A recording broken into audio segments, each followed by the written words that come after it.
أعوذ بالله من الشيطان الرجيم بسم الله الرحمن الرحيم Assalamualaikum warahmatullahi wabarakatuh. A'udzu billahi minasy syaithanir rajim. Bismillahirrahmanirrahim. Alhamdulillahi rabbil alamin. Wa bihi nasta'inu ala umurid dunya waddin. Wassalatu wassalamu ala sayyidina Muhammadin wa ala alihi wa sahbihi ajma'in. Amma ba'd. Saudaraku rahimakumullah, boleh atau tidak, sah atau tidak mengerjakan sholat rawatib yang qobliyah sebelum adzan berkumandang?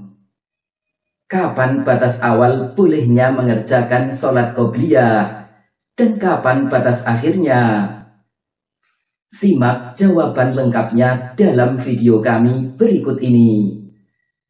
Semoga bisa memberi manfaat untuk kita semuanya. Amin ya rabbal alamin. Terkadang saat kita ingin mengikuti sholat jamaah di masjid atau musola, kita tak punya waktu yang cukup untuk mengerjakan sholat sunnah qobliyah dikarenakan jarak waktu antara adzan dan iqomahnya begitu singkat.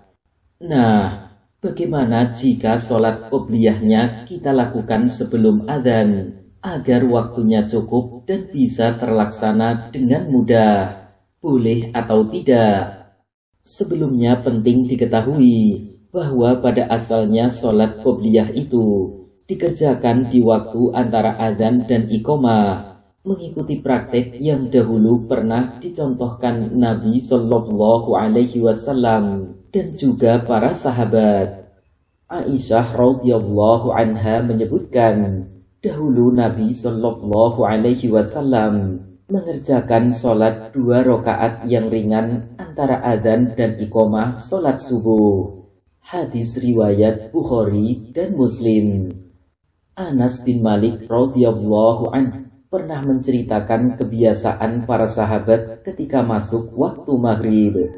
Kami dulu di Madinah, saat muadzin beradzan untuk sholat maghrib, mereka para sahabat saling berlomba mencari tiang-tiang, lalu mereka sholat 2 rakaat. Sehingga ada orang asing yang masuk masjid untuk sholat.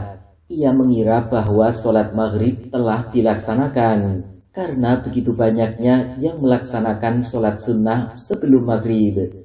Hadis riwayat Muslim. Mengerjakan sholat qobliyah di waktu antara adzan dan iqomah ini mengandung maksud agar sholat rawatib yang dilakukan bisa mendampingi sholat fardu dan menutupi kekurangannya.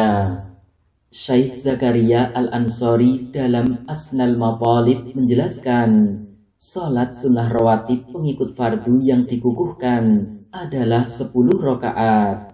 Hikmahnya adalah menyempurnakan kekurangan sholat fardu sebagai karunia dan nikmat dari Allah.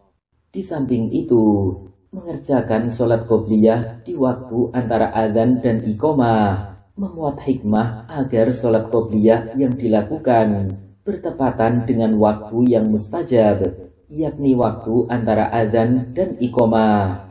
Nabi Shallallahu Alaihi Wasallam bersabda, tidak akan tertolak doa antara adzan dan iqomah.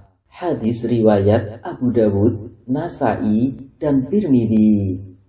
Imam Ibnu Hajar dalam Fathul Bari berkata, dikatakan hikmah dari kesunahan 2 rakaat qobliyah adalah mengharapkan terkabulnya doa, sebab doa antara adzan dan iqomah itu tidak tertolak, dan manakala waktu itu lebih utama, maka pahala ibadah di dalamnya menjadi lebih banyak.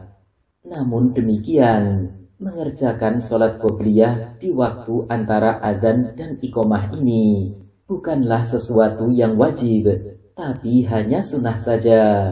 Artinya ia hanya bersifat anjuran, bukan suatu keharusan. Imam Ibnu Hajar Al-Haytami dalam Tuhfatul Muhtaj menjelaskan, dan disunahkan mengerjakan 2 rakaat qobliyah setelah menjawab muadzin. Sulaiman Al-Jamal dalam Hasyiatul Jamal menjelaskan, dan disunahkan mengerjakan 2 rakaat sebelum maghrib setelah menjawab muadzin, dan begitu pula sholat-sholat rawatib yang lainnya. Sulaiman Al-Bujairami dalam Hasyiyahnya menyebutkan, dan disunahkan mengakhirkan sholat rawatib yang qobliyah setelah menjawab muadzin. Imam Nawawi dalam Nihayat Zain berkata, dan disunahkan mengerjakan sholat rawatib yang qobliyah setelah menjawab muadzin. Jadi, jika kita melakukan sholat qobliyah sebelum adzan berkumandang, maka sholat qobliyah kita tetap sah dan boleh, asal sudah masuk waktu sholat fardu. Bahkan meski jarak waktu antara sholat qobliyah dan sholat fardunya itu sedikit jauh, maka tetap boleh dan sah sholat qobliyahnya.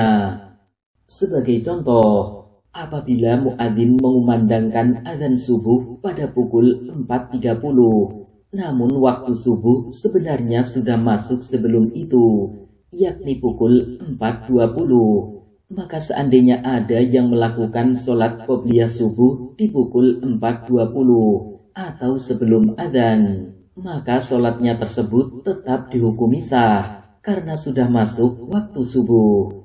Hanya saja ia menyalahi sunnah karena dilakukan sebelum adzan. Syekh Khatib Asyarbini dalam Mughnil Muhtaj menyebutkan, ketetapan perkataan penulis kitab adalah bahwa tidak disyaratkan terjadinya sholat rawatib itu dekat pelaksanaannya dari sholat fardu. Kesimpulannya, batas awal waktu pelaksanaan sholat qobliyah itu adalah masuknya waktu sholat fardu, bukan adzannya muadzin. Demikian menurut pendapat yang kuat, sebagaimana yang ditegaskan oleh para ulama.